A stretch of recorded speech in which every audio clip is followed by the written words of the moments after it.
Greetings, my friends. It's your friendly neighborhood PhD, Dr. Judd Burton, coming to you with another episode of the Beyond Report on this Monday, September the 13th, 2021. If you like the content, please click a like, subscribe, and share. Uh, growing the growing the channel step by step, so I would appreciate that. Um, I just got finished doing a program with Dr. Doug Hamp, where we discussed looking at monsters through the biblical lens. Very good, lively discussion. Um, if you had a ticket to the mythology lecture this weekend and were not able to zoom in, I know that some of you are not able to do that. I am going to make that available to you either as another event this next weekend, or I may just record it and give you a code so that you can view it that way. So don't worry in case you weren't able to get to it. Um, I thought that I would bring a couple of movie reviews to you today. One is a documentary, another is a dramatic movie. The first one, the documentary, is called A Race of Giants, and I watched this on Tubi um, just this morning, actually, as I was drinking my coffee and eating breakfast. I thought, what the heck, I'll give it a spin. Um, there were some good points and bad points about it. It was made in 2015, I believe, and focused largely on the giants of North America. Um, now, positives include the pictures of sites and artifacts and things like that were really interesting and good. Um, you could tell that they had paid attention, in terms of production value on that, so you do get some good pictures. Um, however, it did have a lot of drawbacks. There were quite a few mistakes made in terms of pronunciation of certain terms, Nephilim being one of them, Nephilim. It's interesting, the narrator would add syllables, um, almost in a way that some people say nuclear instead of nuclear. There's no extra syllable there. Another one, when he was talking about the Bureau of Ethnology, he called it ethnology. Ethnology.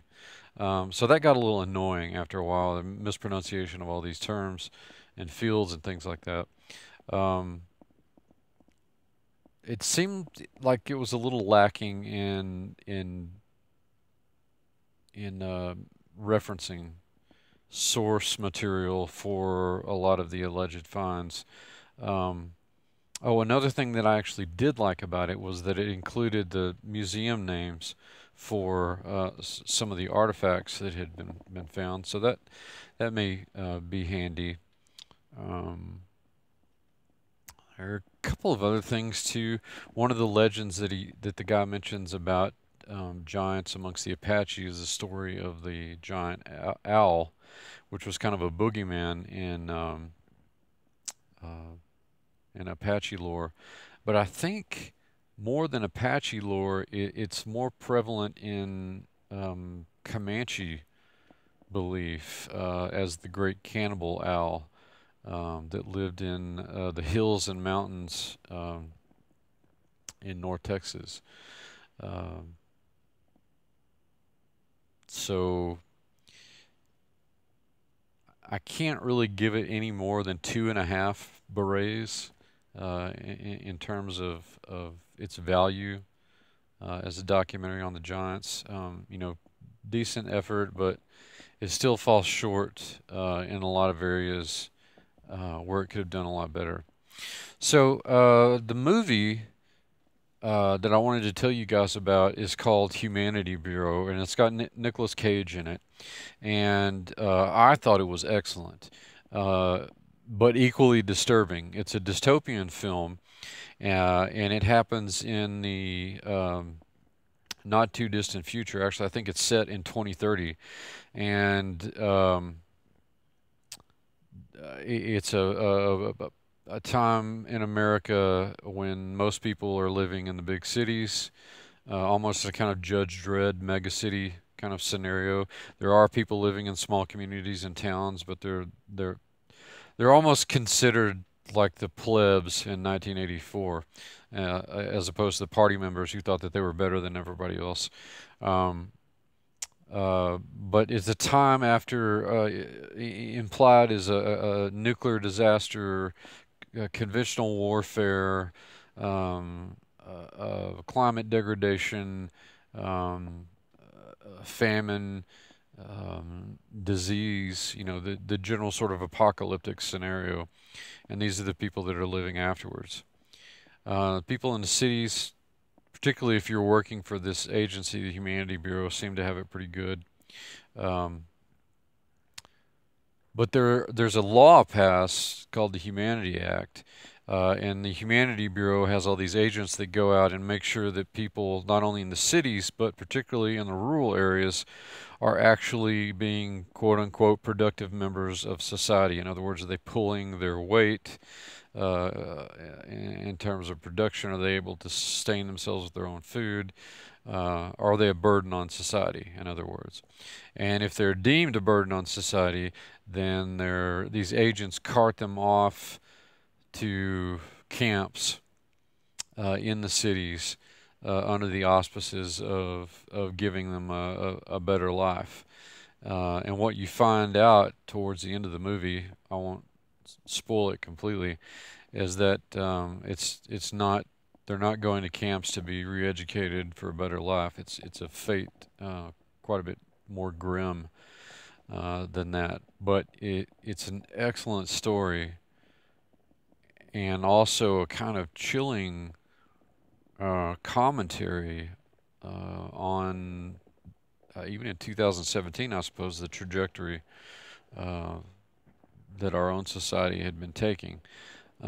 So I give it 5 berets out of 5. I mean, I really can't recommend this movie enough. And again, if you get the Tubi app, you can watch it for free, at least for the time being. So check it out. Humanity Bureau, excellent film. Definitely have some really good sales going on this week. All the certification programs you're going to find are on sale for $110 this week. So if you're interested in the history and culture of the Bible, biblical anthropology, ancient Near East, Mediterranean civilization, those are going to be interesting to you. And if you're more interested in studying the supernatural and the demonic in those the biblical context and biblical demonology, preternatural morphology, the Monsters 101 class, which is really hot right now, and world mythology, probably going to be more your line. So if you're interested in registering and getting that discount, email me at professorburton@yahoo.com and we'll get you registered for the next session. Books are on sale for 10% off this week. I'll put a link in the description to that. And I also have some recent and upcoming appearances. This weekend I was on Daniel Ott's The Edge radio, where we talked about Gibbon's 5 precursors to the fall of Rome and what bearing that might have on America. I'll put a link in the description to that as well. And today I had a really good conversation with Doug Hamp, and we recorded that, so that'll be up probably next Tuesday. And then I'll be on Phil Baker's show on Wednesday. We'll talk about Peneus and Mount Hermon and sacred geography and all kinds of interesting things. So, as always, stay tuned to Burton Beyond to see what's going on, and also, continue to be prayerful for Mike Heiser and Rob Skiba and our country going through these times. Just be prayerful and be mindful of the times that we live in, and seek God's guidance as always. And I'll see you soon. Godspeed.